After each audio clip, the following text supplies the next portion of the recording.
Hello and welcome to Your Mindset Matters, episode number 2. And we're just here in Ontario. Actually, we're working with some clients for a couple of days, and I still wanted to get one of these out. So it's interesting. I had a conversation with a young man the other day about he's a young student athlete, his dream is to play professional golf, and goes to a high performance golf school in the US, and super nice young guy and very talented. And he had this great question, and we get it a lot, but it was just neat to hear it from such a young athlete. And he asked, what do you guys think of David Goggins? And for those of you who don't know who David Goggins is, you really should Google him. He's on YouTube, I'm sure, and he's got a website, he's got lots of books. He's a fascinating guy.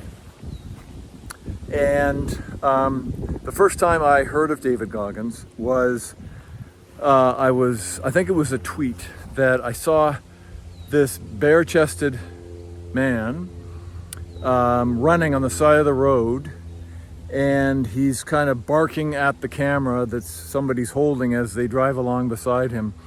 And quite honestly, I thought it was a parody.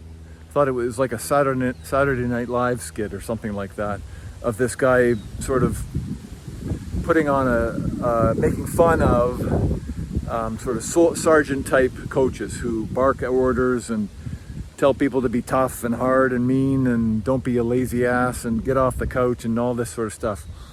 But as it turns out, it wasn't a parody, it was legit. It's this guy, David Goggins, and he has a fascinating story, and he's a remarkable human being in terms of what he's accomplished, in terms of challenges. He's a Navy SEAL, and he's done other crazy physical challenges, and his accomplishments are long. However, as much as I respect everything that he's accomplished and literally the thousands of people that he has inspired to bring movement and exercise into their days, we differ a little bit on the motivation piece, right? He is, if you think about stick and carrot, he's kind of he's a stick, the size of an oak tree, and very much about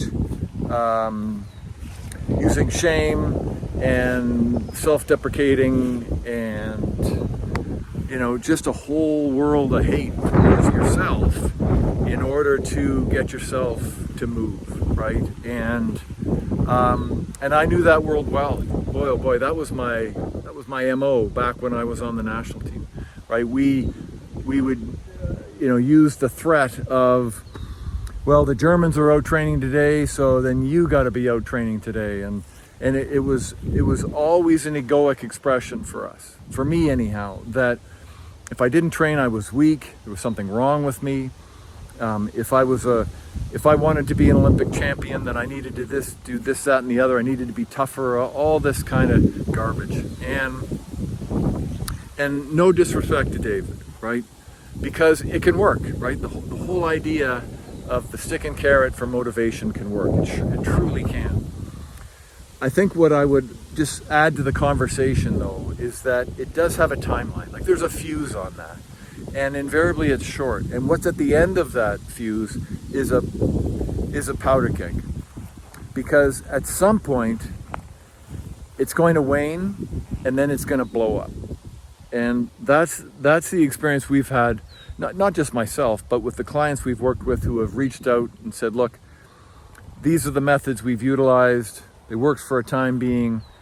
They've driven me into the ground. How do I get this back on track? And, I just think we like to introduce the notion that as much as that old paradigm of stick and carrot can work, and I would never argue that it can't work and that it does work, I think what we would add to the conversation is that it's limited, right? There are times where that will eventually run its course and it will start to lose its ability to motivate. As we like to say, perhaps some of you have heard, if the carrot doesn't get more enticing, then the chase ends, right? If you don't continue to sweeten the pot, it's hard to motivate that way.